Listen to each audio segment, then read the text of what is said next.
वालेकुम दोस्तों, उम्मीद है आप लोगों को खैरियत से होंगे। आज का हमारा टॉपिक है पैरेलल यूनिवर्स कि पैरेलल यूनिवर्स क्या है, क्या ये एग्जिस्ट करता है या नहीं करता है।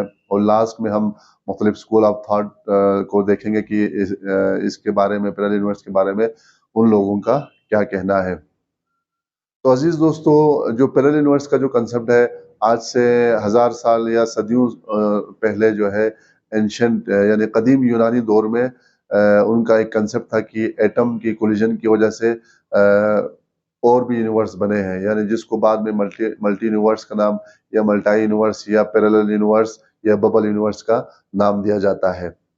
अब ये जो मल्टी यूनिवर्स है वो क्या है, ये क्या रियली एग्जिस्ट करता है या नहीं करता है। तो आज की वीडियो में हम पैरेलल यूनिवर्स के बारे में डिस्कस करने जा रहे हैं। वीडियो को आप एंड तक देख लीजिएगा। तो पैरेलल यूनिवर्स क्या है, इसके बारे में साइंसदानों का क्या ख्याल है और साइंसदान क्या इसको ऑथेंटिक मानते हैं या नहीं मानते हैं, इसके बारे में हम डिस्कस करेंगे। तो अजीज दोस्तों, पैरेलल यूनिवर्स के बारे में जो कंसेप्ट यही है कि बिग बैंग के बाद जो हमारे यूनिवर्स की यानी ऑब्जर्वेबल जो यूनिवर्स है, उसके साथ साथ एक और यूनिवर्स भी जन्म लेता है।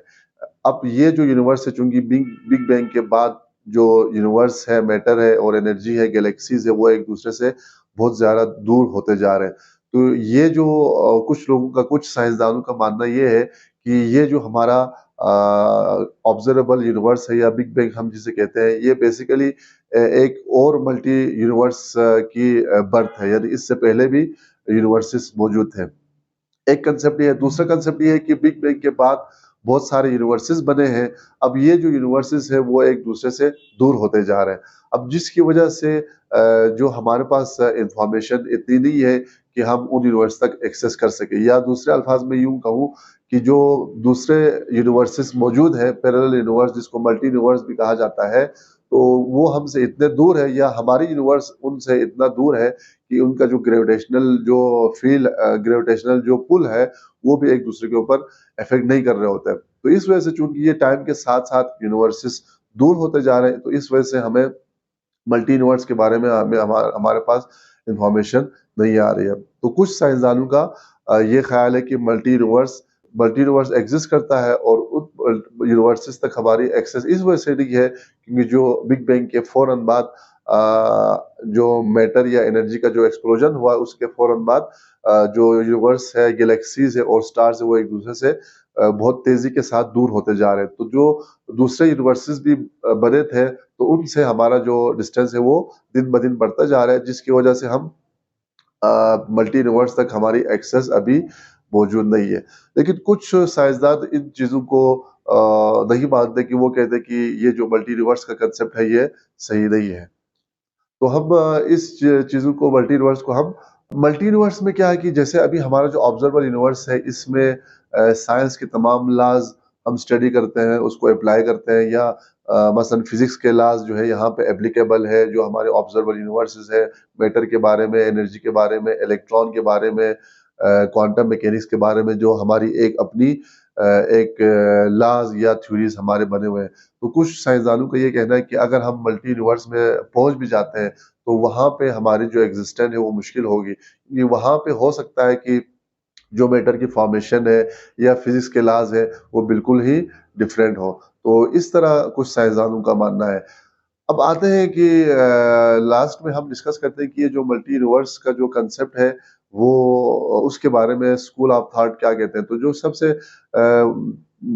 जो बड़ा जिसके बारे में हमारे पास मालूमात आती है, वो मुस्लिम स्कूल ऑफ थॉट है या इस्लाम का जो कंसेप्ट है। तो इस्लाम जो है वो मल्टी यूनिवर्स के बारे में क्या कहते हैं। तो इस्लाम का जो कंसेप्ट है वो सिंपल सा कंसेप्ट है। इस्लाम यही कहता है कि अल्लाह ताला के हुक्म से ये यूनिवर्स वजूद में आ जाती है, और कुरान मजीद में भी 7 आसमानों का जिक्र आता है। और ये इस्लामी टीचिंग्स में हमें मिलती है कि जो हमारी जो ऑब्जर्वेबल यूनिवर्स है, तो इससे मजीद 6 और यूनिवर्सेस आप कहें, या जिसको कुरान में जो है आसमान कहा गया है, 7 आसमान।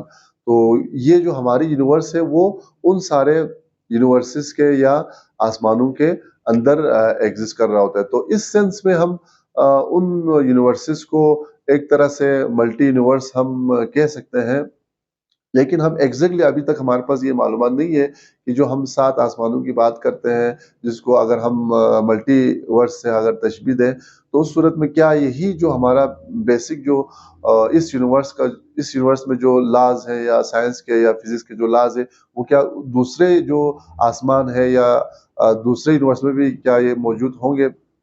तो इस हवाले से इस्लाम का कहना है कि इस्लामी टीचिंग्स में हमें मिलती है कि ये जो हमारे ऑब्जर्वेबल यूनिवर्स है, इसमें आपको स्टार्स और गैलेक्सीज़ और प्लैनेट्स वगैरह आपको नज़र आ रहे हैं।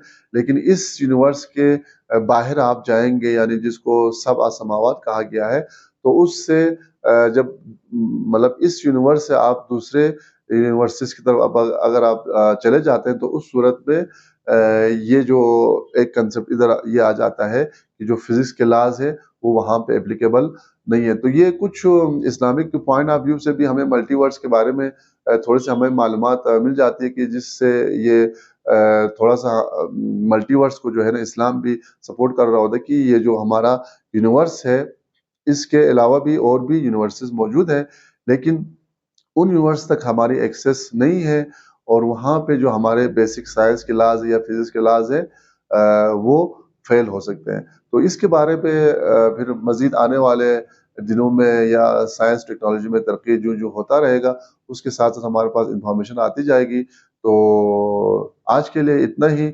अगर वीडियो आपको अच्छी लगी तो चैनल को सब्सक्राइब करें, लाइक करें और शेयर करें। अगले वीडियो तक इजाज़त दीजिए। अल्लाह हाफ़िज़।